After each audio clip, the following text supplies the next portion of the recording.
எல்லாருடைய பொதுப்பத்திலிருந்து ஒரு கருத்து என்ன முன்வைக்கப்படுதுன்னா, அந்த கோவை விமான நிலையத்துக்கு பின்னால் இருக்கக்கூடிய பகுதி ரொம்ப ஆள் நடமாட்டமே இல்லாத ஒரு பகுதி.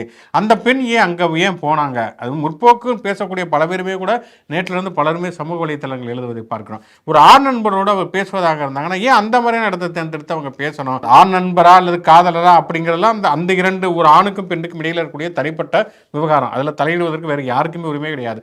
அவங்க ஏன் அந்த இடத்த தேர்ந்தெடுத்தாங்க? அப்படி நம்ம கேள்வி கேட்கறதுங்கிறதே உண்மையிலே ரொம்ப அநீதி அப்படின்னு தான் நினைக்கிறேன். என்னன்னா பெண்கள் எல்லா இடத்துல சுதந்திரமாக நடமாடுவதற்கான உரிமை, பழகுவதற்கான உரிமைங்கிறது இருக்கணும்.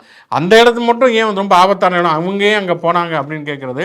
அப்படின்னா பெண்கள் தான் பாதுகாப்பாக இருந்துக்கணும். மற்றபடி இந்த இடத்துல, அதாவது அந்த பழைய டீராஜன் படுத்தணும் இல்லையா, சேலம் மேலே முள்ளு பட்டாலும் முள்ளு மேலே செலப்பட்டாலும் சேதாரம் நம்ம சிலைக்குத்தானம்மா அப்படிங்கிற அந்த ஒரு பழமைவாத மனநிலையிலே ஒரு நவீன வெர்சனாக தான் இது கேட்கப்படுகிறது.